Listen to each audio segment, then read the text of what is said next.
Bonjour, je suis ravie de te retrouver sur la page de Rayonne.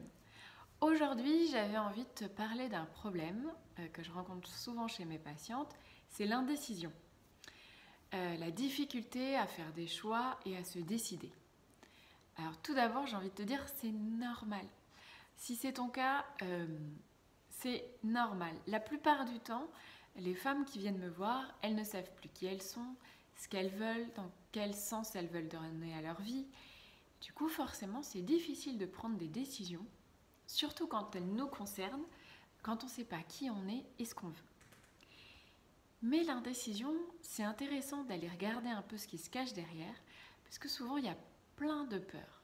Ça peut être la peur de l'échec, la peur de se tromper, ça peut être la peur de déplaire, la peur de rentrer en conflit.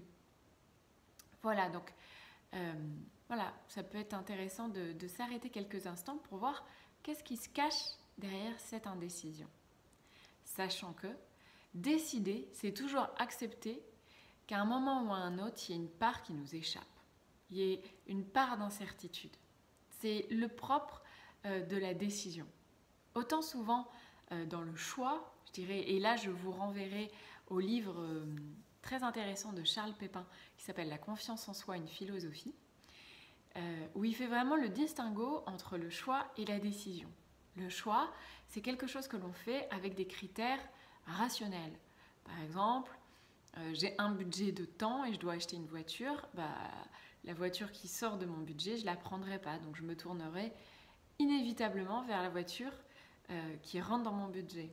Inversement, si j'ai deux voitures au même prix et que je ne sais pas laquelle des deux choisir, là on est plutôt de l'ordre de la décision. Parce qu'il y a un moment, pourquoi je choisirais la voiture A plus que la voiture B? Ça, tout va dépendre de nous. Et finalement, est-ce que ce sera un bon choix de prendre A plutôt que B? On n'en sait rien. Donc, c'est là la subtilité de la décision, c'est qu'effectivement, souvent, il y a une part qui nous échappe.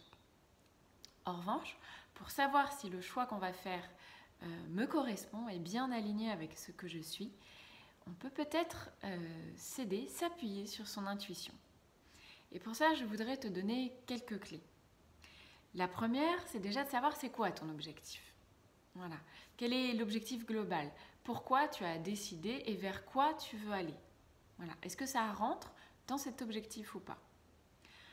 Ensuite, une question, c'est est-ce que je vais avoir des regrets?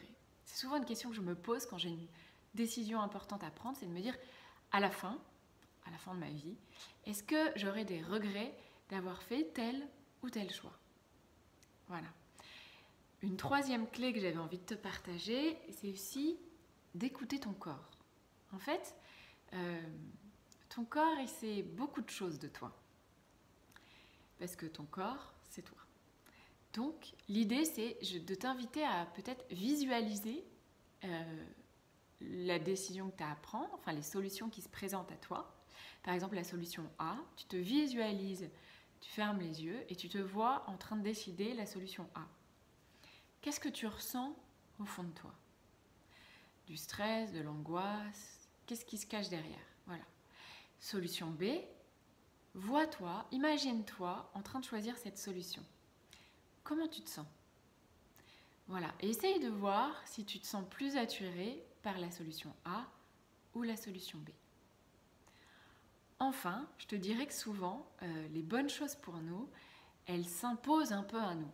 C'est-à-dire que si tu as un peu de temps devant toi, pose-toi la question, repose-toi la question, quelle solution je dois prendre, A ou B, plusieurs fois dans la semaine. Et tu verras, souvent, il y a la bonne décision, elle s'impose un peu à toi. C'est-à-dire que c'est celle qui revient en majorité. Là, ça peut déjà te donner une idée de ce qui pourrait te correspondre comme choix. Voilà.